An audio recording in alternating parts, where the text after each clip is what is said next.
Est-ce que vous connaissez la devise épiscopale de Monseigneur de Germay, notre évêque? Un grand silence, hélas lui répondit. Un grand silence, hélas lui répondit. Moi non plus. J'ai cherché à m'en souvenir, mais je sais qu'il y a le mot église dedans. Et je crois que c'est tiré de la lettre aux Éphésiens, mais je ne me souviens plus exactement de la devise épiscopale de notre archevêque. Et je pense que c'est un peu symptomatique. Quand on choisit une devise, c'est d'abord pour soi, plus que pour les autres. Bien sûr qu'on veut délivrer un message quand même à ceux dont on a la charge, par exemple quand on est évêque.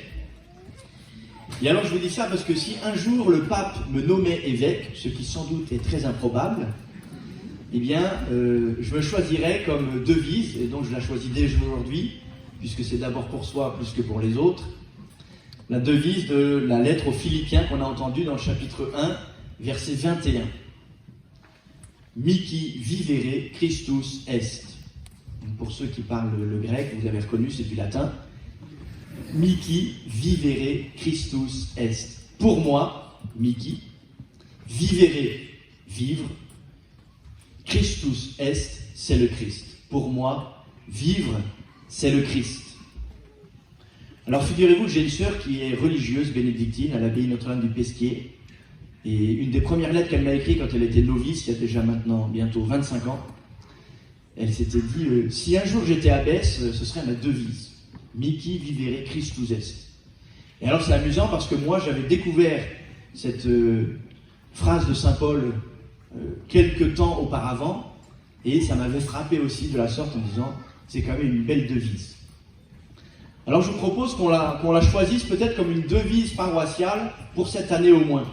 Ne serait-ce que pour aujourd'hui, disons. Puis après, on recommence chaque jour.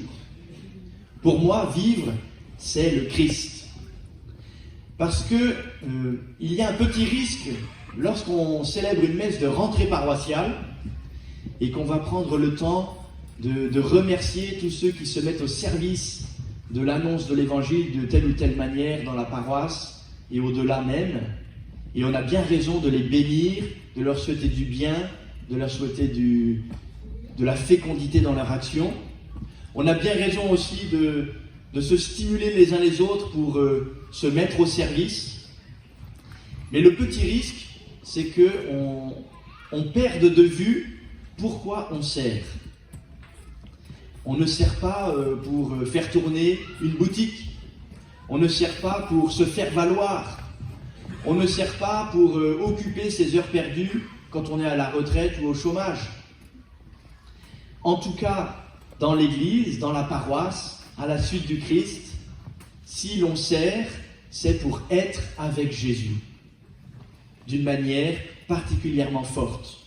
Vous avez remarqué comment dans l'évangile, Jésus, avec cette parabole, nous montre ce maître de la vigne qui va à la pêche aux ouvriers jusqu'à la dernière heure, et qui les récompense tous de la même manière, un talent. Celui qui est arrivé à la 11e heure, il y en a 12, donc il n'a fait qu'une seule heure. Celui qui est arrivé à la première heure, et ainsi à la 6e et à la 9e, etc., à chaque fois que le maître est sorti à la pêche aux ouvriers, eh bien, ils ont la même récompense. Et si vous avez remarqué l'invitation de ce maître, il dit surtout « Allez à ma vigne ». Autrement dit, entrez dedans. Soyez là. Soyez avec moi. Bien sûr qu'il y a du boulot. Et dans une vigne, on le sait, pour faire un bon vin, c'est une des cultures, on dit, avec le tabac. Comme quoi, c'est pour ça qu'on aime bien et le tabac et le vin, et que c'est particulièrement taxé, sans doute. Eh bien, il paraît que le tabac comme la vigne, ce sont les cultures qui demandent le plus de soins. Donc, il y a du boulot. Et vous avez raison de réfléchir à comment vous pourriez vous mettre au boulot de manière renouvelée dans la vigne du Seigneur. Mais le plus important, ça n'est pas tant le boulot que d'être là. Et c'est pourquoi même les derniers arrivés ont la même récompense, parce qu'ils ont été là dans la vigne du Seigneur. Pour moi, vivre, c'est le Christ, c'est-à-dire être avec lui. D'ailleurs, vous vous souvenez sans doute que les apôtres lorsque Jésus les a appelés, après avoir prié toute la nuit, parmi ses disciples, il en a choisi 12. Pourquoi faire? Pour être avec lui. Et c'est dans un deuxième temps qu'il les envoie en mission pour chasser le démon, guérir les malades, annoncer que le règne de Dieu est tout proche. Mais d'abord, c'est pour être avec lui.